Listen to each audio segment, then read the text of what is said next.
பொம்மையை பார்த்தா எல்லாருக்கும் ஆசை வரும். ஆனால் இந்த பொம்மையை பார்த்தா மரணம் வரும். சொன்னால் நம்ப முடியுதா? சரி வாங்க, இன்றைக்கான திகிலான கதைக்குள்ளே நாம் போகலாம். அதுக்கு முன்னாடி நம்ம சேனலை நீங்கள் இன்னும் சப்ஸ்கிரைப் பண்ணனா மறக்காமல், உங்களுக்கு பிடிச்சிருந்துச்சுன்னா சப்ஸ்கிரைப் பண்ணுங்கள். ஒரு வீட்டில் ஒரு அழகான குடும்பம் இருக்குது. அந்த குடும்பத்தில் அம்மா, அப்பா, ஒரு சின்ன குழந்தை. அப்பா தான் ஒரு நாள் அவங்க நைட்டில் நல்லா தூங்கிக்கிட்டு இருக்கிறப்போ ஒரு குறிப்பிட்ட நேரத்தில் மட்டும் ஒரு விதமான ஏதோ சத்தம் வருது. சரி, இது ஏதாவது எலி ஏதாவது தள்ளி விடுற சத்தமாக இருக்கும் அப்படின்னு சொல்லிட்டு அதை அவங்க பெருசாக கண்டுக்கவே இல்லை. இதே சத்தம் திரும்பவும் தொடர்ந்து 3 நாள் கேட்டுக்கிட்டே இருக்கு. அதை தொடர்ந்து 4வது நாள் நைட்டு அந்த சத்தம் வந்ததும் அவங்க அம்மா எழுந்திரிச்சு போய் இந்த சத்தம் எங்கிருந்து வருது அப்படிங்கிறத பார்க்கறதுக்காக எழுந்திரிச்சு போகிறாங்க. ஆனால் அவங்க அவங்களுடைய ரூமை விட்டு வெளியே போனதும் அந்த சத்தம் நின்றுது. அந்த சத்தம் எப்படி இருக்குன்னா, எதையோ தட்டுற மாதிரி இருந்திருக்கு. சரி, அலமாரியில் ஏதாவது எலி ஏதாவது பூச்சி இருக்கான்ட்டு அவங்க பார்க்குறாங்க. ஆனால் அங்கே அலமாரியில் எல்லா பொருட்களும் அப்படியே தான் இருக்குது. எந்த ஒரு தூசி கூட அந்த இடத்துல இல்லவே இல்லை. அடுத்த நாள் காலையில் பொழுது விடியுது. இந்த சத்தம் கேட்கறதுனால அவங்க அலமாரி எல்லாத்தையுமே 1 முறைக்கு 2 முறை நல்லாவே சுத்தம் பண்ணிடுறாங்க. அந்த பையனுடைய அம்மா கிச்சனில் வேலை செஞ்சுட்டு இருக்கிறப்போ அந்த குட்டி பையன் வந்து எனக்கு அந்த பொம்மையை எடுத்துத்தாங்க அப்படின்னு அழுகிறான். அதுக்கு அவங்க அம்மா சொல்கிறாங்க, அந்த பொம்மையெல்லாம் எடுத்து கொடுக்க முடியாது, அது நம்மளுடைய பாட்டி ஞாபகமாக நம்ம வீட்டில் இருக்குது அப்படின்னு சொல்லி அந்த பையனை அனுப்பிடுறாங்க. ஆனால் அங்கிருந்து அழுதுகிட்டே போன அந்த பையன் திடீர்னு அந்த அலமாரியை பார்த்து கைத்தட்டி பயங்கரமாக சிரிக்க ஆரம்பிக்கிறான். என்னடா இங்கிருந்து வெளியே போனவன் அழுவான்னு பார்த்தா சிரிக்கிறான்னு சொல்லிட்டு ஹாலுக்கு போய் அந்த பையன்கிட்ட அவனுடைய அம்மா கேட்குறாங்க, எதுக்கு இப்போ சிரிச்ச அப்படின்னு கேட்குறாங்க. அதுக்கு அந்த பையன் சொல்கிறான். அதுக்கு அந்த பையன், அந்த பியூப்பா என்னை பார்த்து கண்ணை சிமிட்டுச்சு அப்படின்னு சொல்கிறான். அதை கேட்டதும் அவங்க அம்மா, அது வெறும் சாதாரண பொம்மை, அது எப்படி கண்ணை சிமிட்டும் சொல்லு, சரி நீ போய் விளையாடு அப்படின்னு சொல்லி அனுப்பி வச்சிடுறாங்க அந்த பையனை. அந்த குட்டி பையன் கேட்ட அந்த பியூப்பா அவங்க வீட்டில் இருக்கிற ஒரு பொம்மை. அந்த பொம்மை பார்க்குறதுக்கு ரொம்ப அழகாகவும் குட்டி க்யூட்டாகவும், அந்த பொம்மையோட முடி உண்மையாகவே ஒரு சின்ன குழந்தையோட முடி எந்த மாதிரி இருக்குமோ அந்த மாதிரி இருக்குமாம். அது மட்டும் இல்லாமல் அந்த பொம்மையோட ட்ரெஸ்ஸில் ஒரு பட்டன் கூட இருக்குது. அந்த பொம்மையோட பேர் தான் பியூப்பா. அதுக்கப்புறமும் இந்த சம்பவத்தை தொடர்ந்து நாட்கள் நகர்ந்துக்கிட்டே இருக்குது. அப்போ ஒரு நாள் அவங்க வீட்டில் இருக்கிற எல்லாருமே வெளியில் போயிட்டு வர்றப்ப அந்த பியூப்பா அப்படிங்கிற பொம்மை ஒரு பக்கமாக திரும்பி அந்த சூட்கேஸில் இருக்குது. அதை பார்த்ததும் அந்த குட்டி பையனுடைய அம்மா அந்த பொம்மையை எடுத்து நேராக வச்சுட்டு உள்ளே போயிட்டு ட்ரெஸ் சேஞ்ச் பண்ணிட்டு வந்து பார்க்குறாங்க. அப்போ அந்த பொம்மை முதல்ல எப்படி திரும்பி இருந்ததோ அதே மாதிரியே திரும்பி இருக்குது. உடனே அந்த பெண்மணி, யார் தான் இந்த பொம்மையை இப்படி திருப்பி வைக்கிறது அப்படின்னு சொல்லிட்டு திரும்பவும் அந்த பொம்மையை நேராக திருப்பி வச்சுட்டு வீட்டு வேலை எல்லாத்தையுமே முடிச்சுட்டு நைட்டு தூங்க போகிறாங்க. தூங்க போகிறதுக்கு முன்னாடி அந்த அலமாரியில் இருக்கக்கூடிய இந்த பியூப்பா பொம்மையை பார்க்குறாங்க. அப்போவும் அந்த பொம்மை முன்ன எப்படி திரும்பி இருந்ததோ அதே மாதிரியே திரும்பி இருக்கு. உடனே இந்த பெண்மணி அவங்களுடைய கணவர்கிட்ட போய் கேட்குறாங்க, யார் இந்த பியூப்பாவை திருப்பி திருப்பி வைக்கிறது? நானும் நேராக எடுத்து வைக்கிறேன், கொஞ்ச நேரம் கிடச்சி கொஞ்ச நேரத்தில் பார்த்தா திரும்பவும் திரும்பி இருக்கு அப்படின்னு கத்துறாங்க. அதுக்கு அந்த பெண்மணியோட கணவர் சொல்கிறாரு, அந்த அலமாரியை உன்னை தவிர நாங்கள் யாருமே தொடுறதே கிடையாது, நீ தான் ஏதோ ஞாபக மறதியில் திருப்பி வச்சிருப்ப அப்படின்னு சொல்கிறாங்க. சரின்னு அந்த பெண்மணி இது ஒரு விஷயமா எடுத்துக்காம தூங்க போயிடுறாங்க. அப்படி அவங்க தூங்கிட்டு இருக்கும்போது முன்ன கேட்ட மாதிரியான அதே மர்ம சத்தம், தட்டுற சத்தம் திரும்பவும் கேட்குது. அடுத்த நாள் பொழுது விடியுது. அந்த குட்டி பையன் இந்த பியூப்பா பொம்மை எடுத்து வச்சு விளையாடிட்டு இருக்கான். அப்போ அந்த பியூப்பா பொம்மை மெல்ல தன்னுடைய கைகள் மற்றும் கால்களை அசைக்குது. அது மட்டும் இல்லாமல் கண்களையும் சிமிட்டுது. இதை பார்த்தோன்னே அந்த குட்டி பையன் பயங்கர ஜாலியாக கைத்தட்டி சிரிச்சுக்கிட்டு இருக்கான். அந்த சத்தத்தை கேட்டு அந்த குழந்தையோட அம்மா வேகமாக வந்து பார்க்குறாங்க. ஏய், நீ எப்படிப்பா இந்த பியூப்பாவை வெளியே எடுத்த அப்படின்னு கத்திக்கிட்டே அந்த பொம்மையை எடுத்து திரும்பவும் அதே அலமாரியில் வச்சிடுறாங்க. அப்போ தான் அந்த குட்டி பையன் அவங்க அம்மா கிட்ட சொல்கிறான், அம்மா நம்ம பியூப்பா கை காலெலாம் அசைக்குது, கண்ணெல்லாம் சிமிட்டுச்சுமா, தலைவேற திருப்பிச்சு அப்படின்னு சொல்கிறான். அதை கேட்டதும் அவங்க அம்மா, நீ எப்போ பார்த்தாலும் விளையாடிட்டே இருக்கிறதுனால உனக்கு அந்த மாதிரி தோணும், அது வெறும் சாதாரண பொம்மை, நீ போய் வெளியே விளையாடு அப்படின்னு சொல்லி அவனை அனுப்பிடுறாங்க. அதுக்கப்புறம் தான் அவங்க அம்மாவுக்கு அந்த பொம்மை மேலே லைட்டாக டவுட் வருது. ஏன்னா நைட்டு நேரத்தில் ஒரு விதமான தட்டுற சத்தம் வருது. அது மட்டும் இல்லாமல் அந்த சத்தம் எதையோ தட்டுற மாதிரி தான் இருக்குது.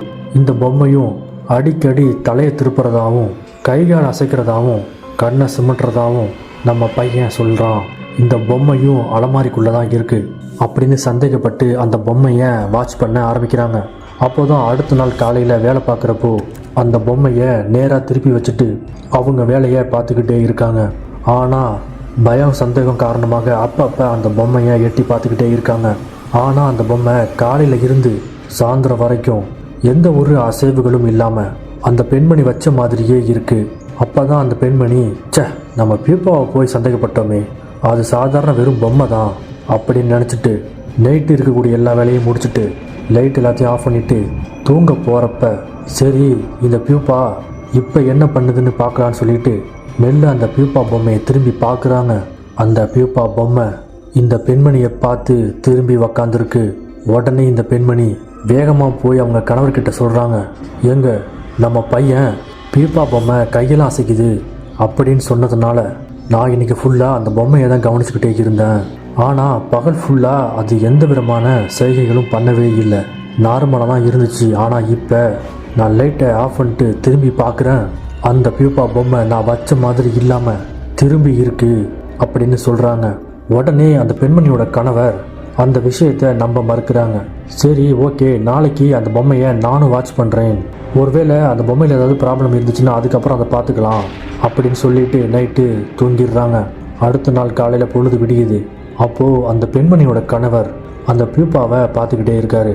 ஆனால் அந்த பியூப்பா நைட்டு வரைக்கும் எந்த ஒரு அசைவும் இல்லாமல் நார்மலாக அவங்க வச்ச மாதிரியே இருக்குது. உடனே அந்த பெண்மணியோட கணவர், இது வெறும் சாதாரண பொம்மை தான், நீ தான் நம்ம குழந்தையோட பேச்சை கேட்டு பயந்துட்ட அப்படின்னு சொல்லிட்டு நைட்டு தூங்க போகிறப்ப லைட்ஸ் எல்லாத்தையும் ஆஃப் பண்ணிட்டு திரும்பி பார்க்குறாங்க. அந்த பியூப்பா பொம்மை மெல்ல திரும்பி இவங்க 2 பேரையும் பார்த்துக்கிட்டு இருக்கு. இதை பார்த்ததும் 2 பேருமே பயந்து போயிடுறாங்க. உடனே வேகமாக 2 பேரும் பெட்ரூம்குள்ளே போய் ரூமை லாக் பண்ணிட்டு பயத்திலேயே தூங்காமல் உட்காந்துருக்காங்க. அந்த நேரத்தில் பயத்துக்கு திணி போடுற மாதிரி ஏதோ ஒரு சத்தம் கேட்குது. அந்த சத்தத்தை கேட்டதும் அந்த பெண்மணி சொல்கிறாங்க, வாங்க நம்ம 2 பேரும் போய் பார்க்கலாம்.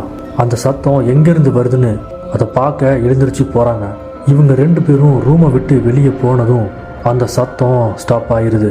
அப்போ தான் அந்த பெண்மணியோட கணவர் இந்த சத்தம் எங்கேருந்து வருதுன்னு ஹாலில் இருக்கக்கூடிய லைட்டை இந்த பியூப்பா பொம்மையை பார்த்துக்கிட்டே ஆன் பண்ணுறாரு. அந்த நேரத்தில் இந்த பியூப்பா அவரை பார்த்து கண்ணை சிமிட்டுது. இதை பார்த்ததும் அந்த நபர் ரொம்பவும் பயந்து போயிடுறாரு. அப்போ தான் அவருடைய மனைவி கிட்ட சொல்கிறாரு, ஆமாம் உண்மையாகவே இந்த பொம்மை மேலே ஏதோ ஒன்று இருக்குது, அந்த பொம்மை என்னை பார்த்து கண்ணை சிமிட்டுச்சு அப்படின்னு சொல்லிக்கிட்டு இருக்கும்போதே 2 பேரும் திரும்பி அந்த பியூப்பா டாலை பார்க்குறாங்க.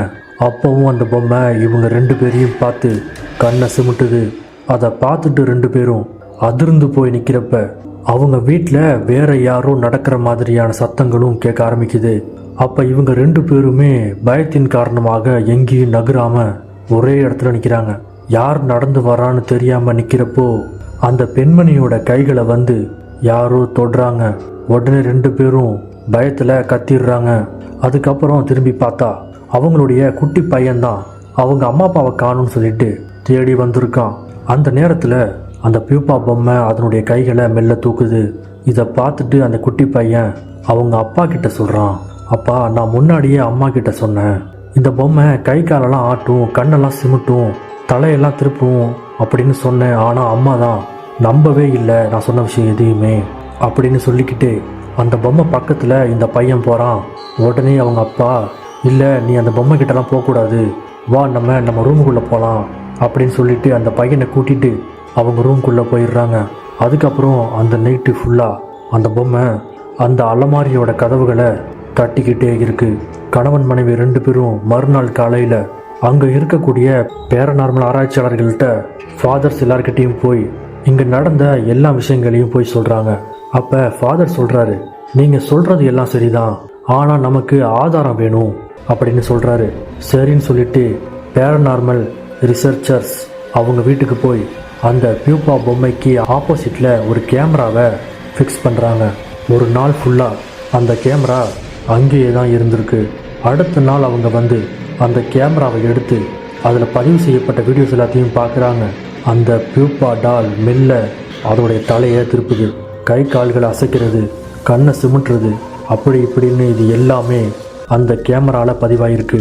இது எல்லாத்தையும் பார்த்துட்டு அந்த ஃபாதர் சொல்கிறாரு, சரி இந்த பொம்மை மேலே உண்மையாகவே ஏதோ ஒரு அமானுஷ்ய ஆவி இருக்குது, அதனால் நாளைக்கு அதற்குரிய மத சடங்குகளை செஞ்சு முடிச்சிடலாம் அப்படின்னு சொல்லிக்கிட்டு இருக்கும்போதே அவங்க வீட்டு அலமாரியில் முன்ன கேட்டதை விட பயங்கரமான தட்டுற சத்தம் கேட்க ஆரம்பிக்குது. உடனே அவங்க வீட்டில் இருந்த பேரநார்மல் ரிசர்ச்சர்ஸ், ஃபாதர்ஸ், அப்புறம் அந்த ஹஸ்பண்ட் அண்ட் ஒய்ஃப்ஸ், அப்புறம் அந்த குட்டி பையன், இவங்க எல்லாருமே கீழே ஓடி போய் பார்க்குறாங்க. அங்கே போய் பார்த்ததும் அங்கே இருந்த எல்லாருக்குமே பேரதிர்ச்சி. ஏன்னா அந்த பியூபா பொம்மை அது தன்னுடைய கைகளை வச்சு வெறித்தனமாக அந்த அலமாரியை தட்டுது. அது மட்டும் இல்லாமல் ஒரு விதமான சத்தத்தை எழுப்பிக்கிட்டே தன்னுடைய கைகளை மேலே தூக்கிக்கிட்டே இருக்கு. இதை பார்த்ததும் அங்கே இருக்கிற ஃபாதர் வேகமாக பைபிளை எடுத்து வாசிக்க ஆரம்பிக்கிறாரு. அந்த பைபிள் வாசிக்கிறத கேட்ட அந்த பொம்மைக்குள்ளே இருக்கிற அந்த ஆவி பயங்கர ஆக்ரோஷமாகுது. அதனால் அந்த மரத்தால் ஆன அலமாரியில் எதையோ கிறுக்குது. அது மட்டும் இல்லாமல் அங்கே இருக்கிற கண்ணாடி கதவுகள் எல்லாத்தையும் உடச்சி நொறுக்குது. அதுக்கப்புறம் கொஞ்ச நேரத்தில் அந்த கியூபா பொம்மை ரொம்ப அமைதியாயிருது. அப்போ தான் அந்த ஃபாதர் அந்த பொம்மையை எடுக்க போகிறப்போ அலமாரி கதவுகளை பார்க்குறாரு. அதில் அந்த பொம்மை என்ன எழுதியிருக்குன்னா பியூபா ஹெட் அப்படின்னு எழுதியிருக்கு. இதை பார்த்துட்டு அந்த ஃபாதர் அந்த பெண்மணிக்கிட்ட வந்து இந்த பொம்மையை பற்றின தகவல்களை கேட்க ஆரம்பிக்கிறாரு. அப்போ தான் அந்த பெண்மணி சொல்கிறாங்க, இது எங்கள் பாட்டியோட பொம்மை, அவங்களுடைய ஞாபகார்த்தமாகத்தான் நாங்கள் இந்த பொம்மையை இங்கே வச்சுருக்கோம். இந்த பொம்மையை 1920 காலகட்டத்தில் இட்டாலியில் செஞ்சுருக்காங்க. இந்த பொம்மையை பார்த்ததும் எங்கள் பாட்டிக்கு ரொம்ப பிடிச்சதுனால அதை வாங்கி தன் கூடையே வச்சுக்கிட்டாங்க. இந்த பொம்மை இல்லாமல் எங்கள் பாட்டி எப்போவுமே இருந்ததே இல்லை. அது மட்டும் இல்லாமல் இந்த பொம்மைக்கு பியூப்பான்னு பேர் வச்சு தன்னுடைய சிறந்த நண்பன் மாதிரி அவங்களுடைய சோகம், சந்தோஷம், இப்படி எல்லாத்தையுமே அந்த பொம்மை கிட்ட தான் பகிர்ந்து பேசியிருக்காங்க. அப்போ தான் ஒரு நாள் எங்கள் பாட்டி சின்ன பிள்ளையாக இருக்கிறப்போ அவங்களுடைய பாட்டியை பார்க்க போனாங்களாம். அந்த நேரத்தில் அவங்க ஞாபகார்த்தமாக இந்த பொம்மை மேலே ஒரு பட்டனையும் தச்சு கொடுத்துருக்காங்க. அந்த பாட்டியோட பாட்டி அதுக்கப்புறம் உலகப்போர் நடந்த சமயத்தில் கூட அந்த பொண்ணோட பாட்டி இந்த பொம்மையை தன் கூடையே வச்சுக்கிட்டு இருந்தாங்களாம். கிட்டத்தட்ட 70 வருஷமாக அந்த பாட்டி கூட தான் இந்த பொம்மை இருந்திருக்கு. அதுவும் இந்த பொம்மையை ஒரு சாதாரண பொம்மையாக என்றைக்குமே அந்த பாட்டியை பார்த்ததே கிடையாதாம். ஒரு உயிருள்ள தன்னுடைய ஒரு தோழியாக தான் பார்த்துருக்காங்களாம். கடைசியில் எங்களுடைய பாட்டி 2005 இறந்து போனாங்களாம். அப்பவும் இந்த பொம்மை அவங்க கூடையே தான் இருந்துச்சான் அப்படின்னு சொல்லி கதையை முடிக்கிறாங்க. அப்போ தான் அந்த ஃபாதர் சொல்கிறாரு, இந்த பொம்மை மேலே இருக்கிறது உங்கள் பாட்டியோட ஆவி தான். ஏன்னா உங்கள் பாட்டிக்கு இந்த பொம்மையை விட்டு பிரிஞ்சு போக மனசு இல்லாமல் இறந்து போனதுக்கு அப்புறமாவும் அவங்களுடைய ஆன்மா இந்த பொம்மைக்குள்ளே பின்னி பிணைக்கப்பட்டுடுச்சு அப்படின்னு சொல்கிறாங்க. இந்த விஷயத்த ஃபாதர் சொல்லி முடித்ததும் அந்த பியூப்பா டால் மெல்ல எழுந்திருச்சு கையை மேலே தூக்குது. எல்லாரும் திரும்பி பார்க்குறாங்க. அந்த பொம்மை கையை காமிக்கிற இடத்துல அந்த ஃபேமிலியோட பாட்டியோட ஃபோட்டோ இருக்குது. அதுக்கப்புறம் ஃபாதர் அந்த பொம்மையை வச்சு பல மத சடங்குகளையும் செஞ்சு அந்த பொம்மையை அங்கேருந்து எடுத்துகிட்டு போயிட்டாங்களாம். அதுக்கப்புறம் இந்த பொம்மை எங்கே போச்சு, என்ன ஆணுச்சு, எந்த இடத்துல வச்சுருக்காங்க அப்படிங்கிறது இது வரைக்கும் யாருக்குமே தெரியலை. அப்படின்னா சடங்குகள் செஞ்சு எடுத்துகிட்டு போகப்பட்ட அந்த பொம்மை ஃபாதர்கிட்ட இருந்து காணாமல் எங்கேயோ போயிருக்கு. இப்போ அந்த பொம்மை யார்கிட்ட இருக்குது அப்படிங்கிறது ஒரு பெரிய கேள்வியாகவே இருக்குது. சரி, இன்றைக்கி பார்த்த இந்த அமானுஷ்ய தகவல் உங்களுக்கு எந்த அளவுக்கு திகிலை ஏற்படுத்துச்சுன்ட்டு கீழே இருக்கக்கூடிய கமெண்ட்ஸில் சொல்லுங்கள். நாளைக்கு நம்ம வேறு ஒரு சுவாரஸ்யமான திகிலான கதையோட உங்களை வந்து சந்திக்கிறேன். நன்றி.